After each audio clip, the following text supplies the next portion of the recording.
That is right. Today we want to return to the subject of Plex Media Server and discuss the best Plex Media Server NAS that you can buy at the end of 2023 going into 2024. We saw a lot of new hardware arrive on the scene in the last 12 months, and although not all of it was absolutely tip-top, it's worth arguing that some of it, certainly in the field of Plex Media Server utilization and turning your own media you've collected over the decades into your own private Netflix, is certainly going to be of interest to you. But before we go into the three NASs that I recommend for individual reasons that you should go for if you're looking at 1080p or 4K and indeed 8K Plex NAS, more on that later on, a few quick disclaimer bits right out the gate. Number one, we do have right now over on NAS Compares a NAS Builder tool that Eddie's been working on that allows you to sort of work out the best NAS for your budget. So for example, if we were to look at this system here, if we wanted a we wanted to store ourselves 30 TB of storage, we're saying we want to have at least 4 bays of storage, 1 disk of drive failure, or we can add any budget we like. And then down here we can go ahead and choose that we want to access Plex Media Server, then or just general multimedia, or tick other boxes, say how many users are going to access it, the kind of connection speeds we want. We can go ahead, click at the bottom, and it will make recommendations for NAS solutions based on those parameters, and you can play with those, choosing for example if you want to go for 4K on its own, scaling up some of that storage capacity and some of that redundancy, adding some extra features there. It will go ahead and modify those results accordingly depending on your needs. It's quite a useful little tool, and I recommend you check that out if you need a little helping hand choosing the right NAS solution, not just for Plex but for other services too. Next up, we've made other videos here on the channel in the past talking about how to make the most of your Plex Media Server NAS, as well as mistakes that people regularly make. We've got that also in an article form where it goes through the 8 things that people always overlook before they buy a NAS for Plex Media Server.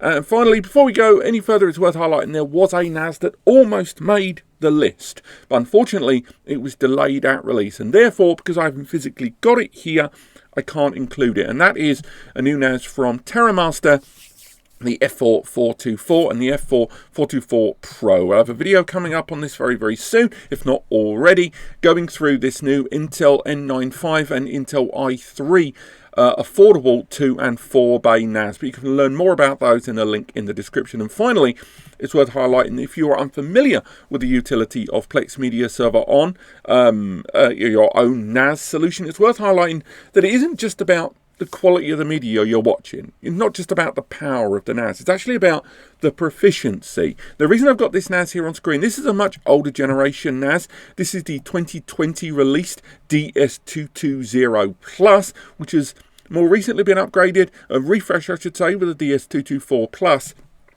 But this system here does support Plex Media Server. If we wish, we could select Plex there. We've got it here on this screen, and it will play multimedia fine. Here is a 3 megabits per second H.264 1080p media file. It's playing like an absolute dream, and while it does that in the background, we can open up the resource monitor here, take a direct look at that CPU, and we can see the CPU is doing absolutely fine. Down there, it's this tiny little number here at the bottom. Utilization is very, very small indeed. We can just go straight into the on-screen monitor and see that CPU utilization, bringing that to the top, isn't that high.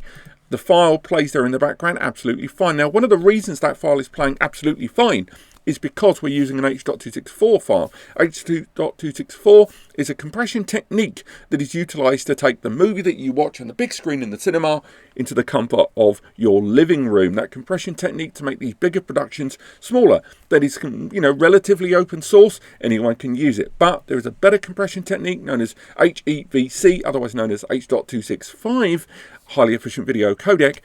And this compression technique is even more efficient. And it's been developed in line with 4K and even early 8K.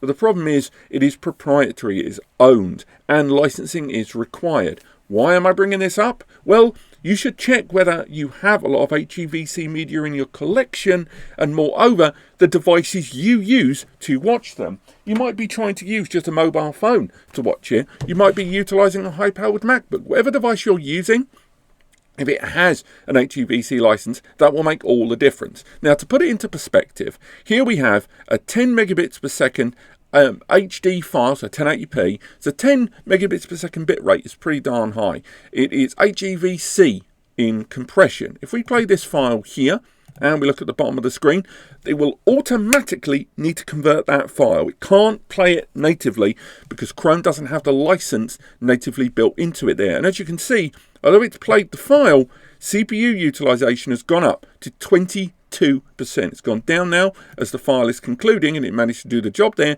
but it did go up. Now, that was the 10 megabits per second H.265 file. Now here we have the Windows client tool. This is the Windows Plex tool. So when you've got Plex on your phone, when you've got it on your tablet, on your TV, they are the client tools, not the media server. Let's find that same file playing from this same NAS. So this is, again, the 10 megabits per second HD HEVC file. We play it there, and immediately you can see it's playing in the original quality. No compression, no conversion, none of that. It's just immediately playing, and utilization is not spiking. As you can see there, utilization of that file is still keeping the CPU running absolutely fine, and that is because you don't need to convert the file because the device I'm playing it on, in this case the Windows client tool here, has got that supported codec there, that are not codec compression technique. So it's very important when looking at a Plex Media Server NAS that one, your client devices can actually play the files, and if they can't play the files, it's important that you know that the NAS that you're utilizing has sufficient power and proficiency to get the job done. And this is one of the main reasons that 2 of the 3 NASs we're going to talk about today were selected. But for now, that's enough disclaimer. Let's crack on with our top 3.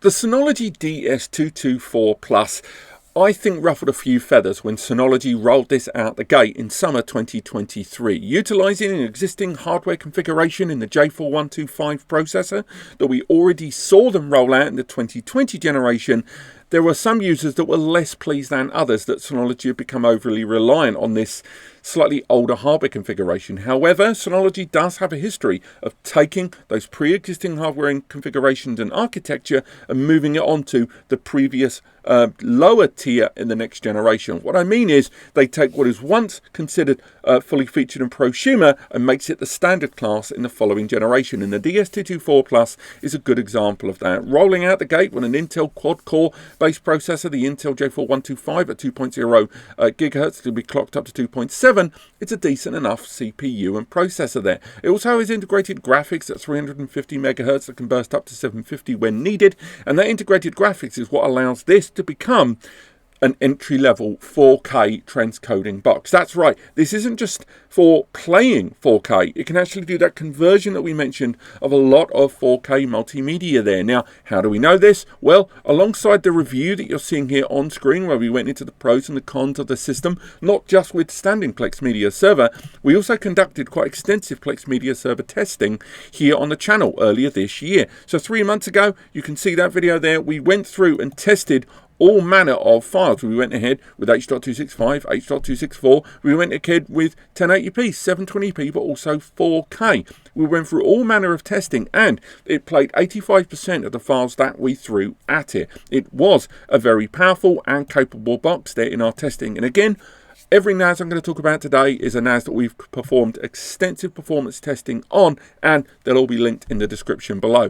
But the reason this NAS is considered the best 4K entry-level box, notwithstanding its ability to play those files and support of hardware transcoding if you use a Plex Media Server Pass, on top of that, it is a Synology NAS, and Synology NASs with DSM 7.2 are still considered the best software option in the market today. And I think it needs to be touched on that regardless of the solution you look at for Plex Media Server, you're going to want to maximize your investment. And when you want to maximize that investment, it means this box that you might be using to watch your movies for a few hours a day, you want to use it for the other 20 hours if possible to do other things to get your money back. And DSM is the best option for that when it's got got support of things like Synology Drive, Synology Office, Synology Chat, Synology Surveillance Station, and all of the apps and services that are rolled into their platform.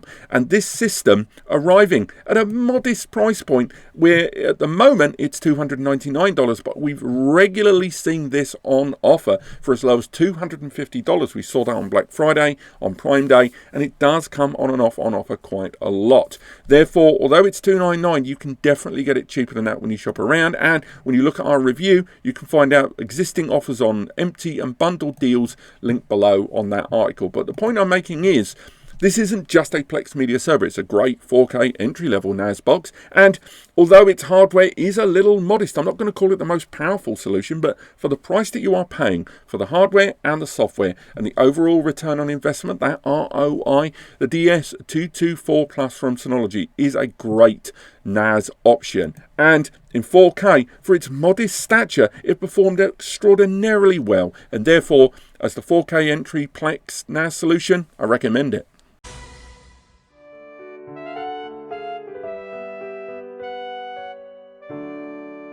A surprisingly left field choice, I think, as some of you might think, but I'm going to go with, as the best kind of all-rounder Plex NAS in 2023 going into 2024, is this, the Asustor Lockstor Gen 2 series, available in a 2-bay, a 4-bay, and a 6-bay. Now, yes, we are focusing, exclusively on Plex Media Server for today's video, and I'll say right now, in terms of access, this system is a great little choice between it. Why am I bringing this NAS up for this? Well, notwithstanding its price tag that can retail for the 2, 4, and 6-bay, starting at around $3 to $350 up to about close to $599. This system arrives with 4 storage bays for hard drives, 4 NVMe bays as well internally. So if you want to use particularly complex media and you don't want to remove the bottleneck that can sometimes be associated with the performance of hard drives in a storage system, and if you want to play with 8K native media, this will allow you to do so thanks to those NVMe bays at Gen 3 x 1, providing 1000 megs per second each for that storage media there. And with the depreciating cost of M2 NVMe SSDs going into 2024, it's a good way to make that upgrade, but it doesn't end there. This system, again, unsurprisingly, we went ahead and did our Plex Media Server testing on this, performed extraordinarily well, but it performed well for 2 very specific reasons. Now, it arrives on a much newer generation CPU Celeron than the Synology we talked about with that Celeron, the J4125. This arrives with the M5105, a 2.0 GHz CPU that can be burst up to 2.9 GHz when needed, but more importantly, also features integrated graphics that can be burst up to 800 MHz when needed. There is just more under the bonnet to get the job done. But the second reason it's really, really intriguing, and the second reason it performed very, very well in our testing, was because, and if we log into the device here that I've got here set up on the NAS system, in the options menu here, we've got something called Media Mode. Now, Media Mode is very, very important. They're the only brand I've seen that can do this, and it's quite an interesting choice in the back end. One of the issues we encountered with some NAS systems back in 2020 and 2021 was the drivers and the integrated graphics on the CPU not meshing the best with that of Plex Media Server. And even though you were using a Plex Pass, and you should be able to use hardware transcoding, which means you're actually using the onboard architecture to get the job done, it wasn't being done correctly, and you were getting forced into using software transcoding or using inefficient drivers. Media Mode allows the system to switch gears, much like you would have off-road handling on a car or a motor. I don't drive, can you tell? It allows the system to be more optimized towards multimedia. And when we did that, we got this system playing light-end 8K media as well.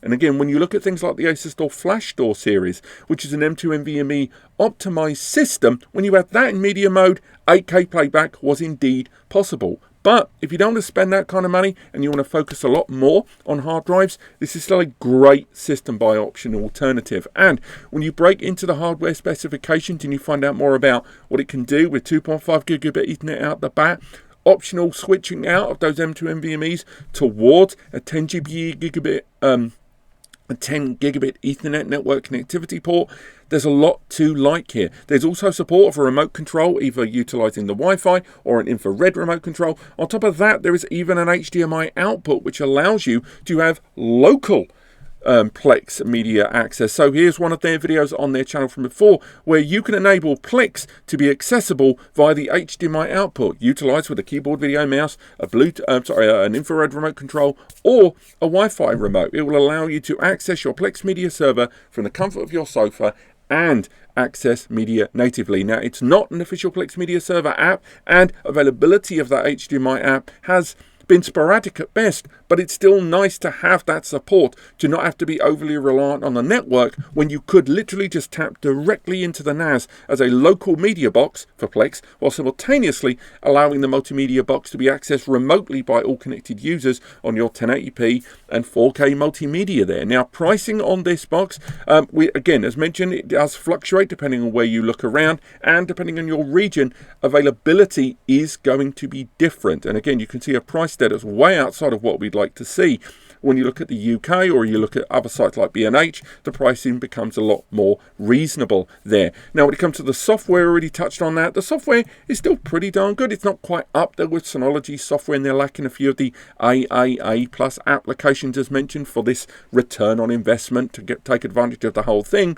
But what you have is still pretty darn good. They've got a larger selection of third-party applications and services available. They do have mobile apps for iOS and Android. They've got desktop apps. They've got a whole host of apps, support of BTRFS. They've got their own synchronization local tool that you can install on your local system. They've got photo, video, and music applications there. They've got a virtual machine application, Docker application. It's all there. It's all at your disposal. It's not all quite as good and smooth as Synology. Like their surveillance app isn't as good as Synology's. Their VM app is third party, utilizing VirtualBox. But if you weren't going to use those anyway, and you were just looking for a robust, high-performance Plex Media Server NAS, this is the best all-rounder right now in 2023.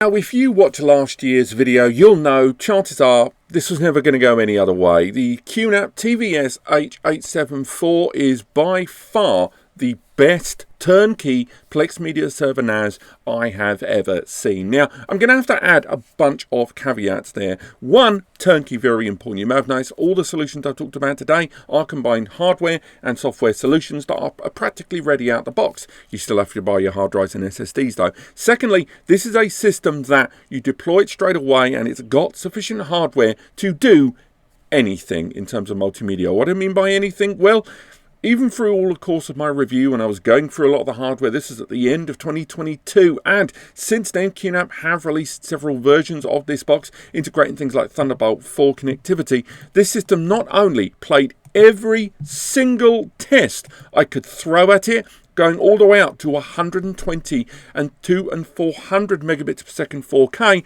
it could play multiple of them at once. I threw everything at this box. All of those files you're seeing there on screen are high-end 200 and 400 megabits per second 4K HEVC files. This thing is borderline limitless. On top of that, not to be put off, Christmas last year, I then went ahead and went for 8K transcoding, and this system was able to convert high-end 8K files that were around 1 gigabyte every 30 seconds of data. Absolutely enormous data there. Something where when we got to the end of the testing, the only limitation we found was our client hardware, and trying to run 8K on our local recording system was the bottleneck. Not even the NAS. The NAS was just sitting there tapping its watch saying, come on, give me the best you got. So if you're looking at a system right now and you want genuine turnkey, the TVS H874 is the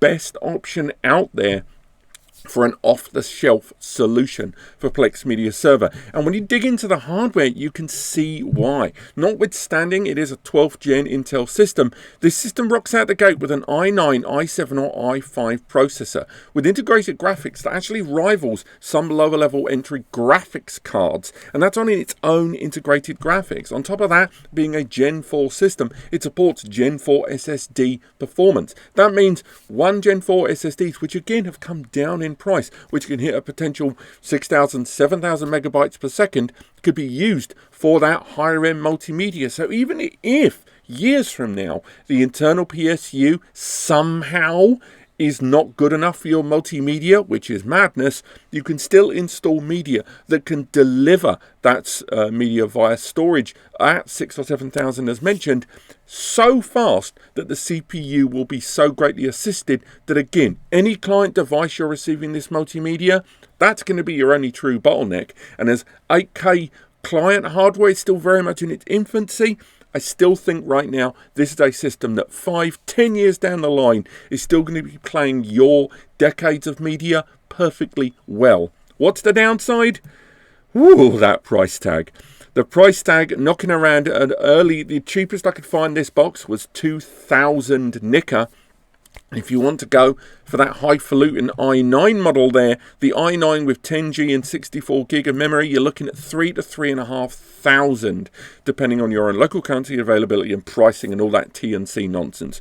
It is not cheap. There is a reason why you're getting all that hardware for that price tag, but still nonetheless, this is a big investment. But if you take your multimedia seriously, if you are someone that is going to be graduating towards 8K media in your next 5 to 10 years, if you are someone who has the most cutting edge, bleeding edge TVs and multimedia devices, and you want to make sure that your multimedia collection that you store already ripping from your UHD 4K mental Blu-ray media onto local copy, this is probably going to be the best future-proofing option if you think or you have an inkling that you're going to need that kind of coverage in years to come. And if you are someone that shares your media with a huge collection of friends and family, this is another reason to go for this. Because even if you weren't going to go for the bleeding edge media and you've just got general, very high standard media, this can micromanage a wide variety of connected users simultaneously. Not only within Plex Media Server, but of course, and here is me logging into a different NAS device here, you can utilize QTS and QUTS, which is a ZFS file system supported platform. That means greater inconsistency checks internally, as well as greater inline compression and greater inline compaction, meaning that when the data is on it, you can run a multitude of different ops within QUTS to save even more space as this larger multimedia arrives. And with an increased utilization of SSD and handling of SSDs, meaning block sizes can be adjusted accordingly to the I/O, that individual operations of multimedia, rather than standard OS level file sizes, data block sizes. This is a system that could be truly customized and optimized beautifully, and with a wide range of first party and AAA plus applications that really do rival that of Synology.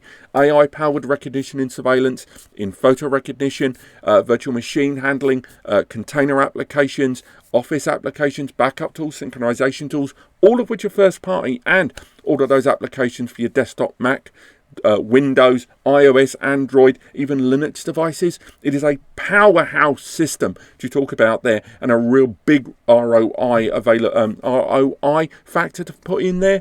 It's just a solid system, and there's a reason that when we go to the results of that review, we gave it 9.0. It's one of the third highest scoring NAS devices we've ever looked at. There are question marks around QNAP and its handling of deadbolt and ransomware. We always have to mention that, and we will continue to mention that for at least 5 to 7 years after the fact.